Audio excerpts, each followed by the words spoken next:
The Diddy girls, as long as their father's still breathing, will keep smiling for the camera. Because no one who turns on Sean Combs walks away untouched. Not Kim, Cassie the staff, or the ones buried in paperwork and wrapped in NDAs.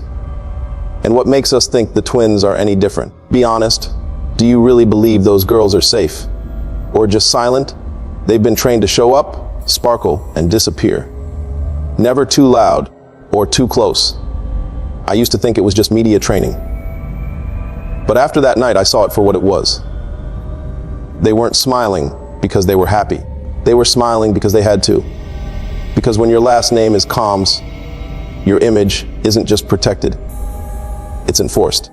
The control in that family doesn't stop with Diddy. It runs deeper, and it stains everything it touches. If this feels heavy to hear, imagine what it's like to live it. If you're still here, still listening, please like and subscribe.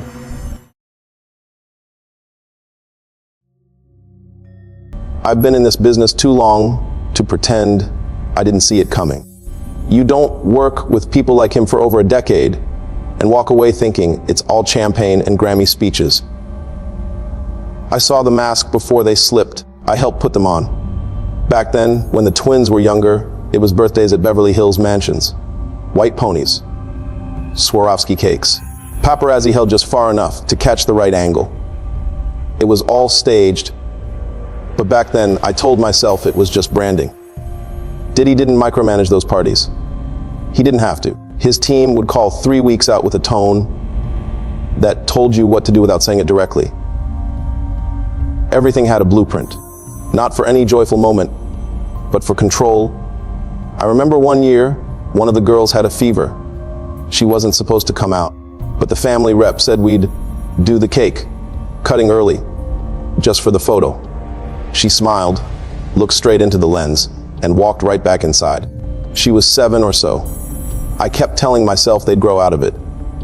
That once they got older, they'd push back. But as they got closer to 18, they didn't seem freer. They just got sharper, more rehearsed. You could see it in the way they posed, how their eyes never lingered long enough to connect. And I kept planning their events and kept delivering what I was paid for, because no one ever cared of what really goes down behind the paparazzis. One significant event was the girls' birthday. I could tell from the moment I walked in that this wasn't about them. Not really. Everything was perfect on the surface, but that kind of perfection always comes at a cost. The room was clean, polished, and symmetrical. Staff were already briefed by PR. Not once did I hear the twins' names attached to a decision. The color palette came from a brand deck. The playlist was approved by someone from the agency, even down to the cake design. I've planned a lot of birthdays, but this one felt too corporate for celebration. I could almost feel the tension in the room, because Diddy was already facing hard times, but life has to go on for the poor girls. But even in his absence, the party was still very much vetted to the last detail. The girls showed up. Hair done, makeup flawless, and most especially with the signature smiles. And when the cameras turned on, they lit up. I watched them from the lighting rig as they hit every angle like they'd been coached. They looked joyful. And to the public, I'm sure that's exactly what it felt like.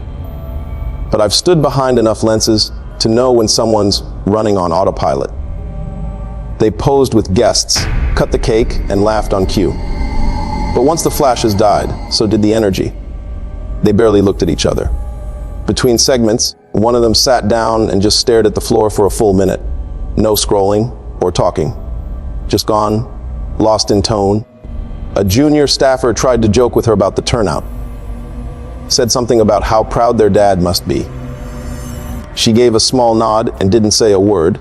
I personally don't know the twins to be shy, but they were restrained in some ways to help protect the family legacy. Later, I was in the side hall reviewing the timing sheet.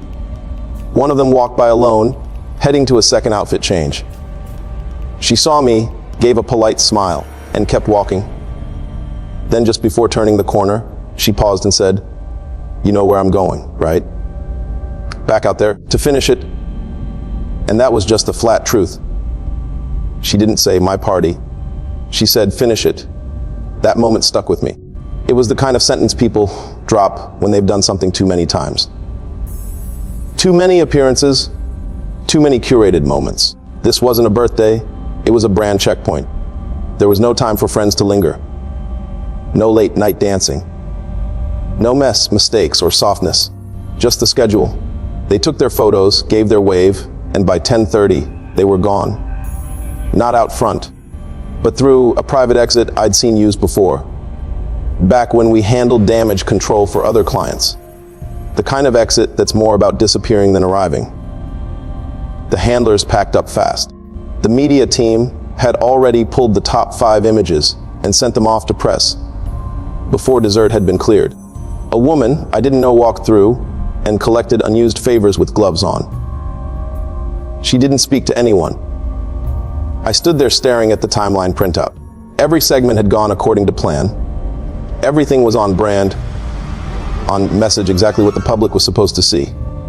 But behind all that, they barely spoke. They didn't stay. And in every unguarded second I witnessed, they looked like 2 girls who had already decided something the rest of us weren't ready to hear. They showed up for him, smiled for him. But it was clear they didn't belong to him anymore. I stayed behind after the birthday. Most of the crew cleared out fast, but I needed to finish the closeout. Walkthrough, sign-offs, security tapes. I've done it 100 times, but something about that night wouldn't let me rush. The last guest had been gone for half an hour when one of the twins came back into the room. She wasn't looking for anyone. She wasn't dressed up anymore. She wore an oversized hoodie and moved like she was trying not to be seen. I nodded at her, but she didn't nod back. I'm sure she wasn't expecting me to still be around. She walked straight to the projector, the one we used to loop their childhood clips and brand launch footage. The system was off, just a black screen now, but she stood there anyway, staring like something was still playing. I asked if she needed help. She didn't answer, just said quietly, "This is all fake." Then she turned around and walked out the side door. She wasn't emotional. She wasn't looking to confide in anyone. She just needed to say it out loud.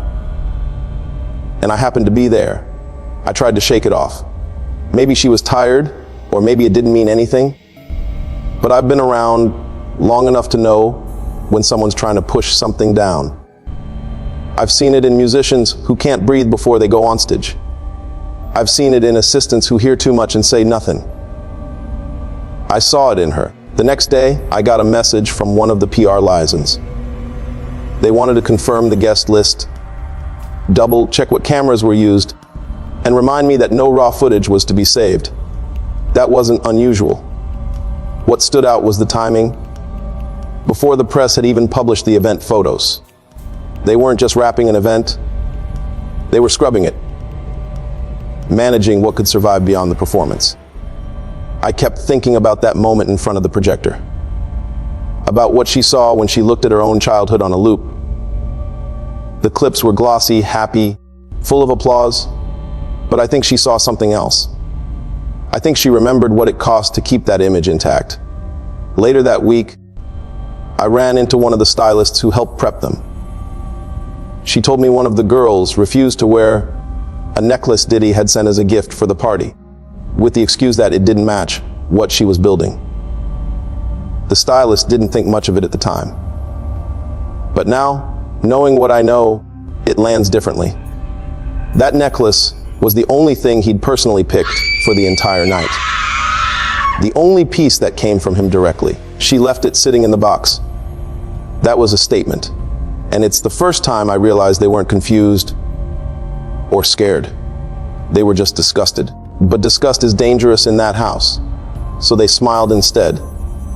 They knew what the cameras needed to see and what he needed them to hide. I thought that birthday was the end of something. It wasn't. It was a checkpoint. For some reason, I kept thinking about how she stood in front of that screen.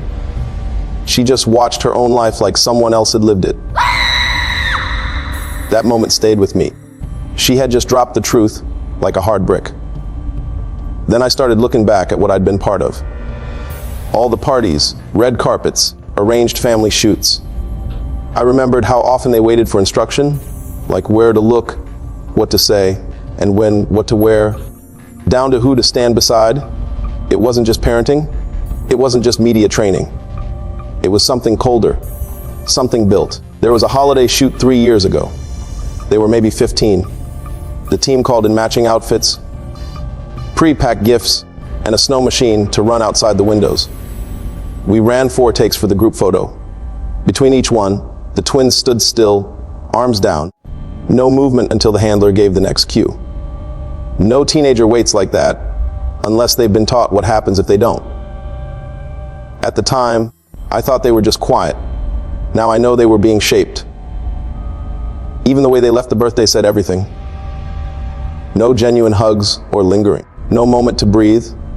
Just the final photo and out the side exit. The video recaps came in 2 days later. I watched them by accident. Perfect lighting, smooth transitions. They clipped out the dead spaces, the moments where they stopped trying to smile. It looked flawless. It didn't feel real. That's what kept eating at me. Not what they showed, but what they left out.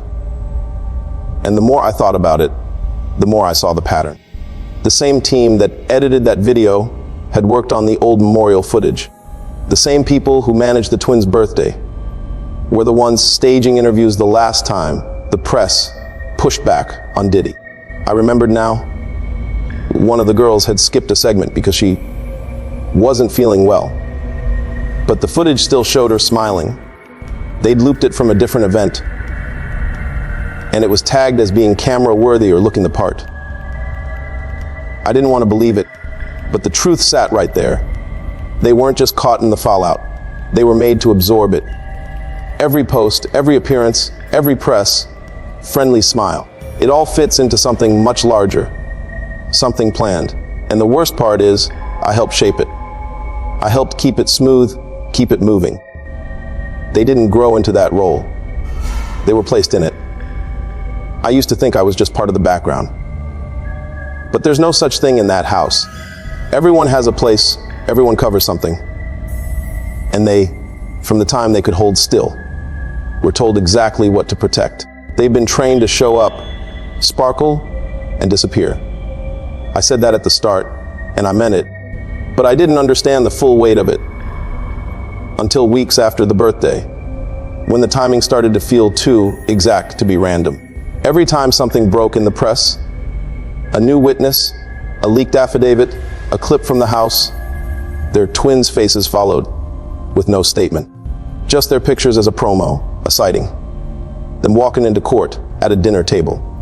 At first, I thought it was a coincidence. Maybe just bad timing. But I've worked with enough publicists to know better. That kind of consistency isn't natural. It's managed. A week after the birthday, I helped stage a promo dinner for another client. Someone on set had also worked the comms brand rollout. He let something slip while looking over the seating chart and made a statement like, "We handled a similar situation when we needed the twins visible during Heat Week." He didn't explain what Heat Week meant, but I knew. It was the Week 3 lawsuits hit Diddy the same day. That's when it clicked.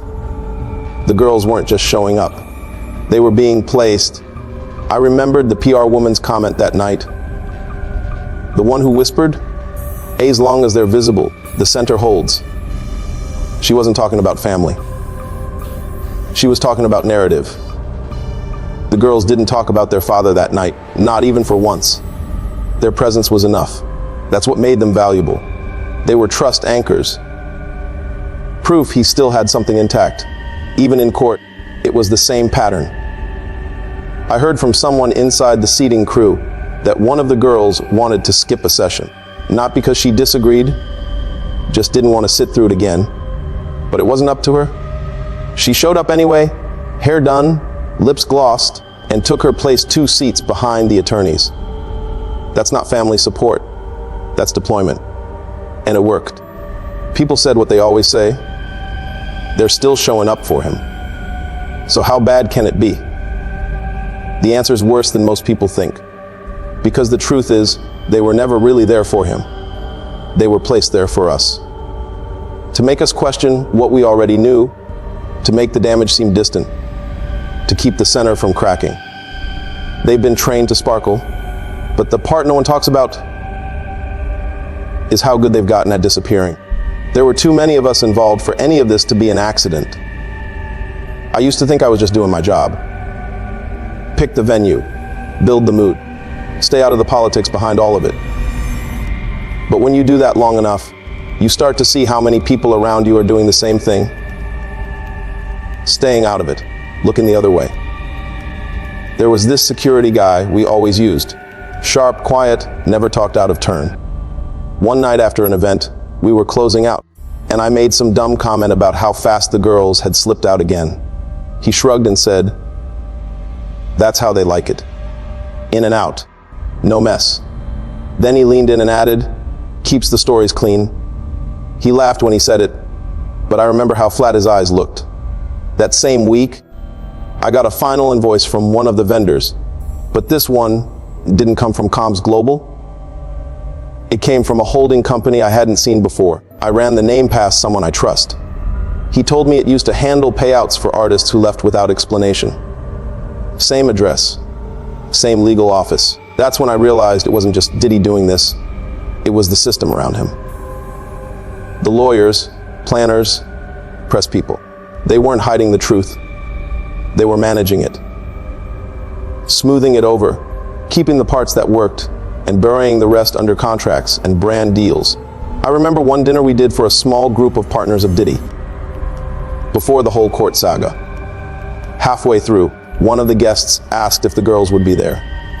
Not because they cared, but because, in his words, it calms the room. I looked at him, waiting for a punchline. There wasn't one. He meant it. Their presence was a tool, a signal that everything was still stable. It was that deep. People didn't just accept it. They relied on it. I even found out later that one of the event firms we'd contracted had gone silent because two of their assistants started asking questions that could raise public speculation. I wish I could say I said something. I didn't. I had a job to do, and I kept doing it. And so did everyone else. The thing is, we all knew the lines weren't clean. We just pretended they were. We kept the checks coming. We smiled when told, posted when asked. We gave this whole machine a face people could believe in. That's what kept it moving. The last time I saw the twins up close, they looked perfect. Every detail is sharp. Every smile rehearsed just enough to feel real. But I'd seen that kind of polish before.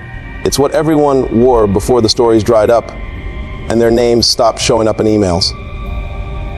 They weren't nervous or distracted, but focused.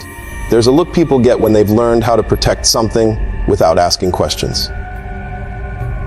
At this point, it's not innocence anymore, but control. They left that party without saying goodbye to anyone. No hugs, no second looks. Just stepped through the back with their team and vanished into the night like it was part of the plan. And maybe it was. Since then, I've seen their faces roll through campaign footage, family tributes, choreographed appearances. The twins didn't vanish, they just stopped making noise. And the system never needed their voice anyway. It only needed their shape, their proximity, and their signal that everything still looked okay. That's the thing about families like this. They don't survive on loyalty. They survive on precision. You show up, you say nothing, you keep the rhythm going. I used to think they were victims of all this. Maybe they still are. But watching them now, I'm not so sure. They've adapted. They've made silence look natural, almost admirable. Some families pass down names, some pass down money. This one passed down performance. And if you're not watching close, you'll miss the part where silence isn't fear anymore. It's an inheritance. If you've made it this far, ask yourself something simple. How many more people around him had to stay quiet for this to work? Drop a comment if you're still watching, still thinking and questioning. Don't forget to like, share, and subscribe to this channel. Because we're not done telling the stories that weren't supposed to get out.